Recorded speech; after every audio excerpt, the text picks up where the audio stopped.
Hello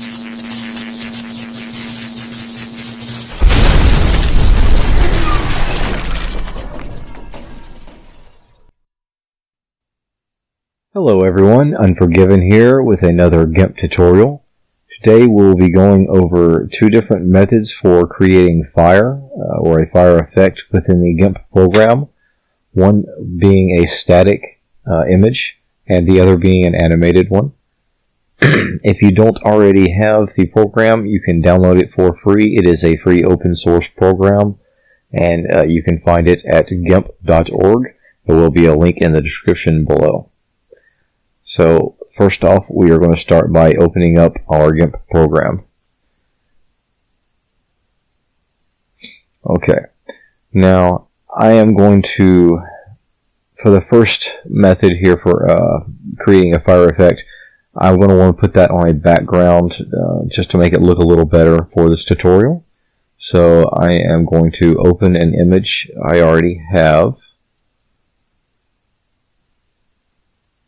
Okay, now I've chosen this image because the effect we are going to use today will be putting a flame effect onto text.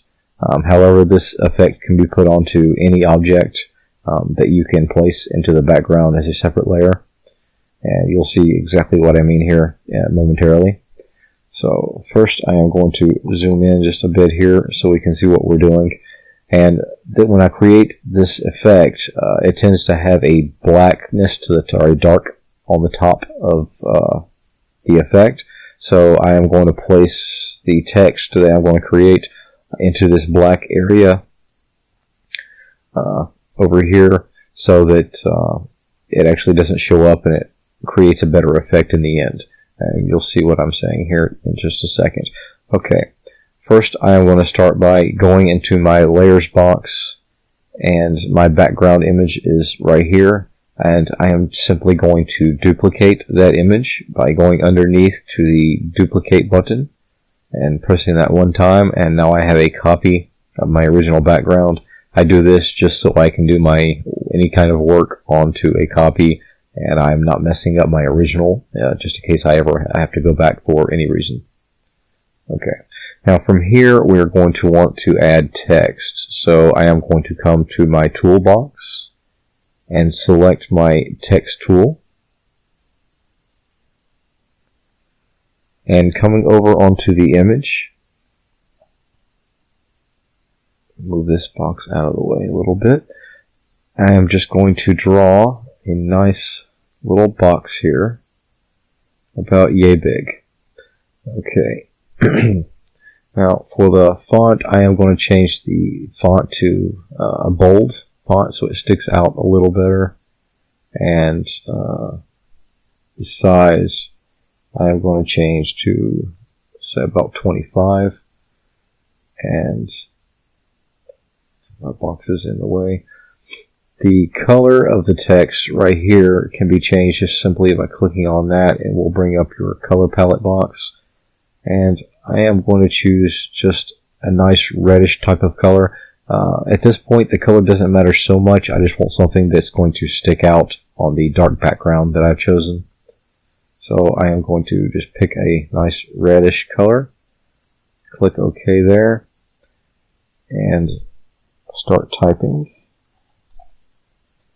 Now it is a little big for the box, so I will change the size of my box to where my text actually fits within it. Okay. Now, if you'll notice in your layers box, you now have your original background as well as the copy we just made and a new text layer that we just created. Now, with this text layer, you can position it around with your move tool in your toolbox here, just by clicking on that, and with anywhere within the yellow dotted square box that it gives you for the text you entered, making sure, of course, you're actually selected onto that layer.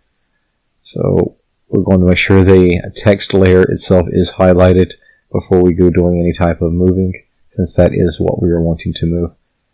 And you can just move it around to where you want it. And I think I'm going to place it about right there. Okay, now I am going to need to next convert this from a text layer into an image layer, and also at the same time change the size of the layer it's on to fit the entire canvas that we're working with. To do so, I am going to come into the layers box, and by right clicking onto the text layer we just created here, I am going to select layer to image size, and this just simply resizes the layer to fit the canvas, and it also converts it into a image layer. Okay, now coming back into the layer box and onto our text layer, we're going to right click once again and choose alpha to selection, and this is just going to select everything inside this layer that is not transparent, which is our text itself. Now at this point the text and everything that we just created is not needed. We don't need that anymore, because that's not the color or anything that I want to go with. So I am going to delete that layer, and that puts us back down onto our copy. So ensuring we are on our copy layer in our layers box, we still have our selection up for our text, and I am just going to want to now color that or make it look how I want. And I am going to give it a nice little effect using the gradient tool. So I'm going to come over into the toolbox and select the gradient or blend tool. And I am going to choose, in the layers box here down below, it gives you your choice of tabs for your brushes and your gradients. So we're just going to click on the third tab over to open the gradients. And I am just going to scroll down here till I can find, I believe, incandescent. And that looks like it's going to give us a nice look. Don't believe see anything that's going to do any better. Okay, so now by choosing incandescent for my gradient, and if you'll notice in my tool options, the gradient we have chosen, the incandescent, does show up over here. I'm going to come back onto the image and move my layers box out of the way so I can see what I'm doing. And I'm going to come right underneath my selection here and holding down the control key to ensure that I can pull straight up. I'm just going to click and pull a line up to just above the text selection there, and then release. And what that does is going to color our selection in with the gradient we chose there, with a little darker on the bottom and lighter on the top. I think that looks a little more like flames.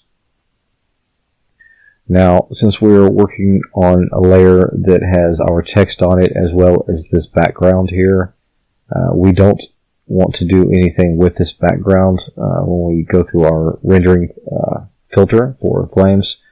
So the next thing we want to do is come up top to select and invert. And this just simply inverts the selection, so now everything in this picture is selected except for the text that we just colored. And now I am going to come back up top to edit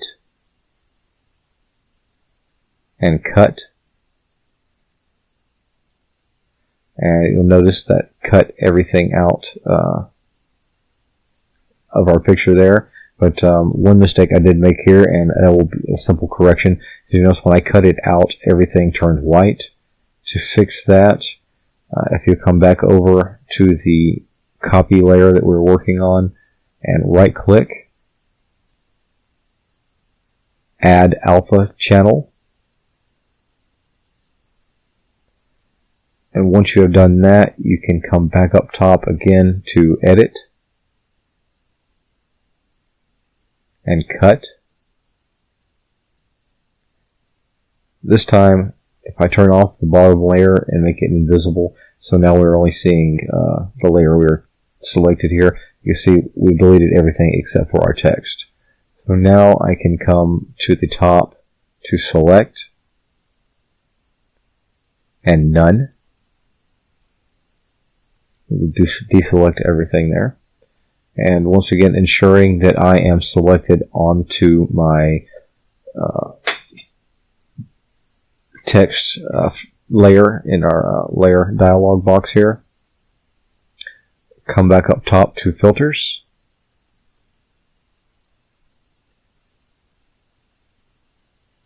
And I almost forgot what I was doing. Oh, I apologize. Not under filters, but under FX Foundry, animation, and Fire Animator. Now, if you do not have the FX Foundry plugin or script within GIMP, I will leave a link to that in the description below, as well as a link to the tutorial on how to install scripts into GIMP.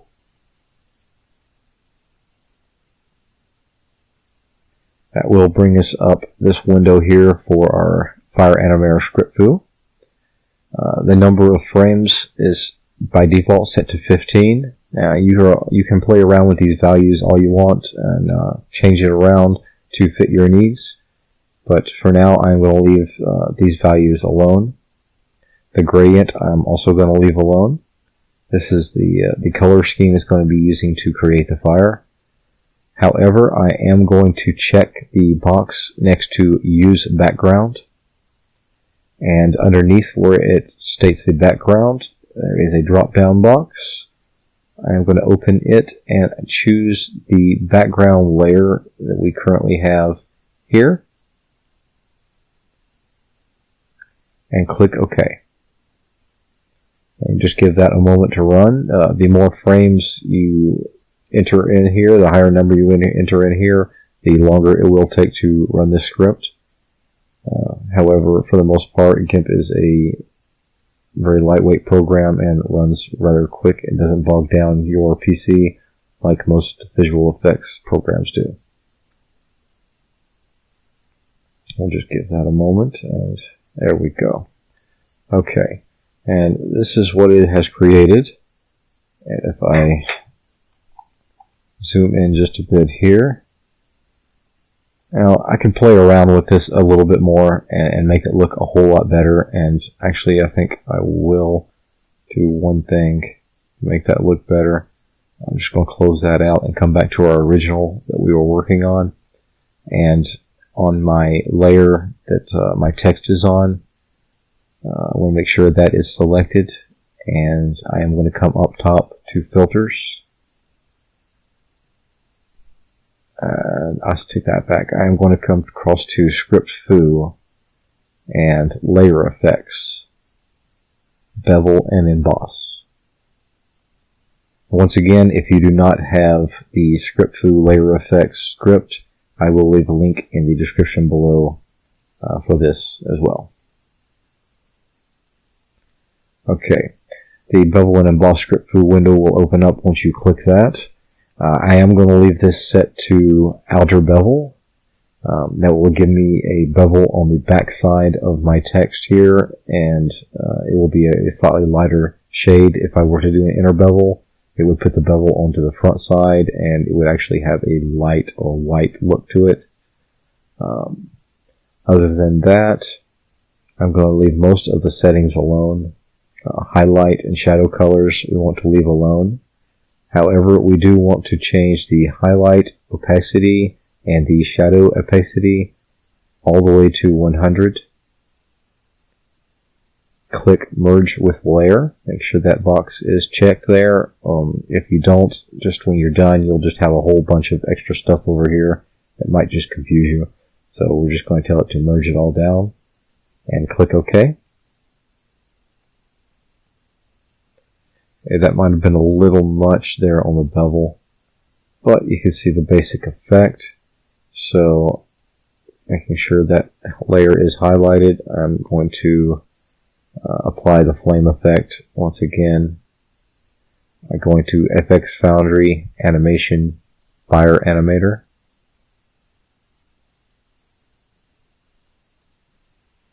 Leaving all the defaults, making sure the background is checked to use the background, and the background sample is set to the background we have opened here, and click OK.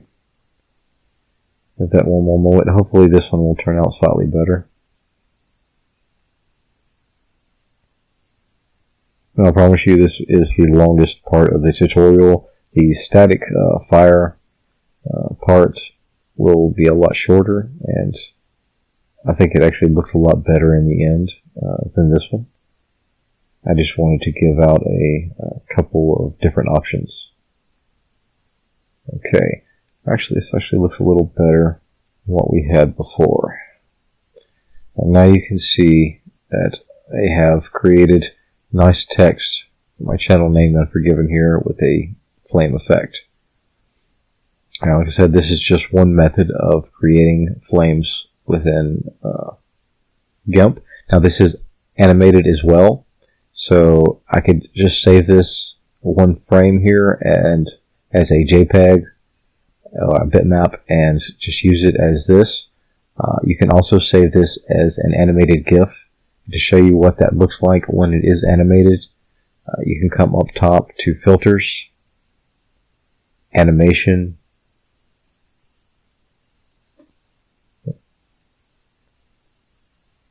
Playback.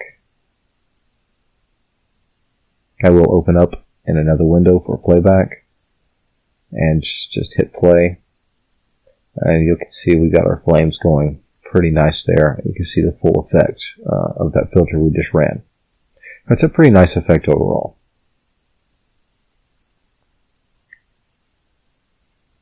Okay. Now, for our the next part of the tutorial for creating fire, I am just going to open up GIMP and starting over fresh from scratch here. I am going to open up an image to put the fire on, just so it looks a little better for the tutorial. Okay, and what I've chosen here, and once again, any kind of fire you make really does show up better on a darker background. So once again, for the sake of the tutorial, I have just created a complete black background. Excuse me. Zoom in a little there. Okay, now for this method, it's a little bit simpler, and there's no animation involved. And I think overall, in the end, it gives a better still image look for fire. And what I'm going to do is I'm going to be replacing the trash can lid here with a effect that makes it look like there's I guess, an oil, like the trash can has been filled up with gasoline or oil and then been lit aflame. So to do that, I am going to come over into my toolbox and choose my ellipse select tool. And just simply coming over onto the image, create a nice elliptical circle there, and just take a moment or two to get that lined up.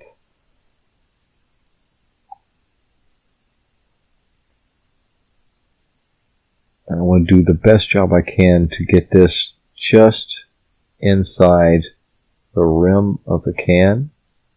I do like to leave a little extra rim in the front and almost to the very edge in the back, and that just gives it a little more of a realistic effect. Now once you have this drawn out and placed exactly how you'd like it to look to cover up, I am going to come over into the layers box, and underneath I am going to duplicate my trash.jpg layer here by pressing the duplicate button. Okay, I'm going to choose my bucket fill tool from my toolbox.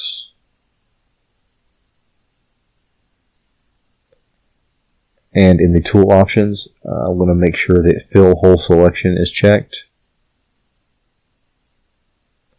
And then by making sure my foreground color is white, because I want to fill my selection in with white, I'm just going to simply click inside the selection.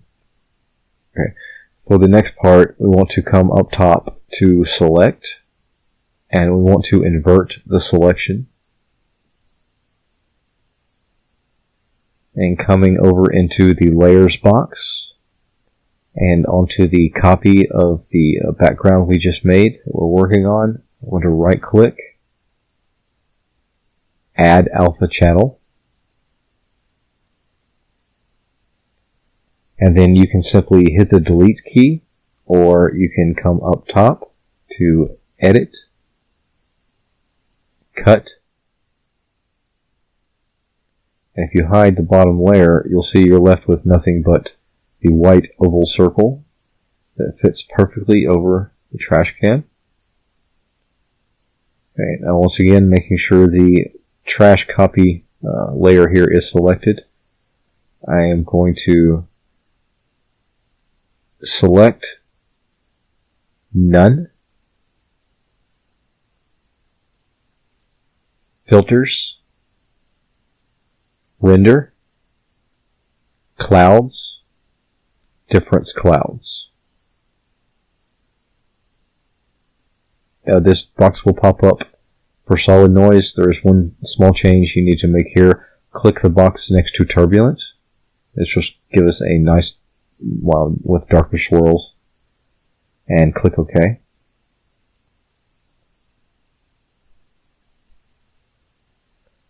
Then Colors, Curves.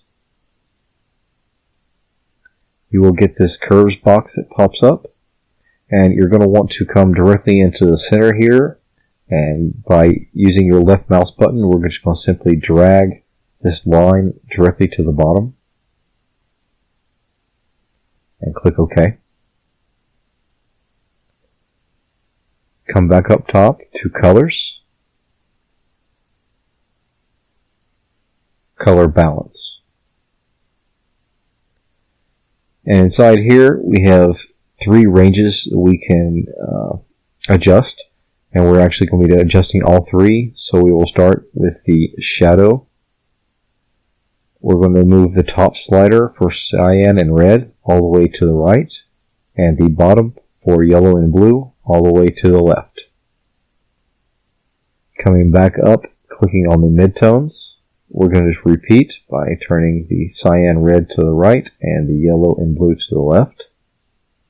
Back up to highlights, and rinse and repeat with cyan and red to the right and yellow and blue to the left. Click OK. And now you've created a little bit more of an effect here that we can play with, or more of a style that looks like fire. Now from here, you're going to want to come into your toolbox and select your smudge tool. And you can see the size of my brush there. It's a little large, so you can change the size of your brush accordingly to how you want it to look for your effect. About this size for the type of, or the size of that I'm working on here is about right. And what I'm going to want to do is come inside here and click and pull up.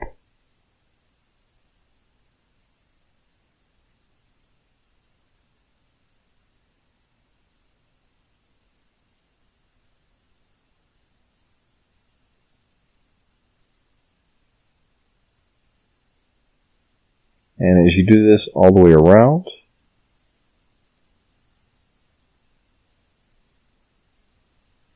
just take your time playing with it, getting it looking a little bit better.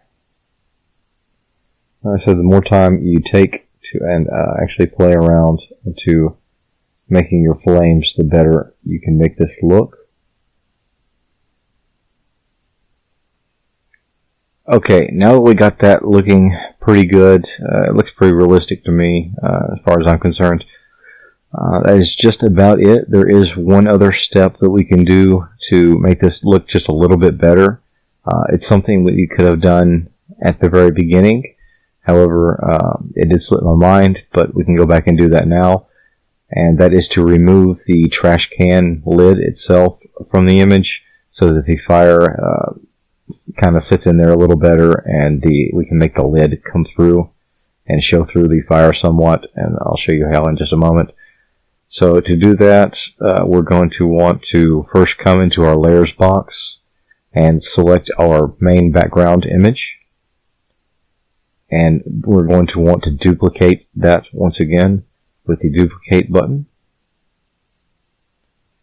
Now, ensuring we are clicked and selected on the duplication we just made, the copy number 1 here, I am going to turn off the eye for the trash copy, the fire layer itself, the top one here. And by clicking on the eye here, it just simply hides that layer. That way it's out of our way and we can see what we're doing. Make sure you are highlighted on the copy that we just duplicated. And if you want to do this step at the beginning, it's a little easier since you already have this drawn out. We're going to simply draw another elliptical.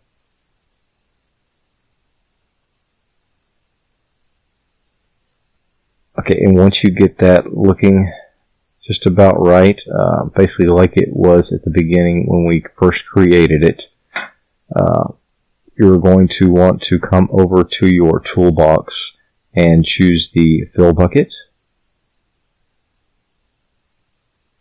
And we want to make sure the foreground color is black, because that is what we are filling it in with. And underneath on the tool options, we want to make sure that the fill hole selection box is checked. And then just simply come into your image and click anywhere within the selection. Okay, now that we have that the trash can lid taken out of the picture, we are going to go ahead and turn the eye back on for our fire layer in the layer dialog box here, so it appears again, and come up top to select and none. Now coming back once again into the layer dialog box and clicking on the top layer here, our fire layer, we are going to change the mode to screen. And what this does, it just allows this layer, or excuse me, the lower layers to show through somewhat onto the top layer. So if you look back at our picture, now we have the flames coming through, and you can actually see the back rim of the trash can coming through the flames. So it looks a little more like the fire is inside the trash can and not like it's sitting on top. And that does just about complete the tutorial today for the second method on how to create fire within GIMP. I hope this tutorial was educational. Please take a moment to hit the like and subscribe. And if you have any ideas or would like me to feature a specific type of project or image manipulation, just please leave a comment below stating so, and I'll see what I can do.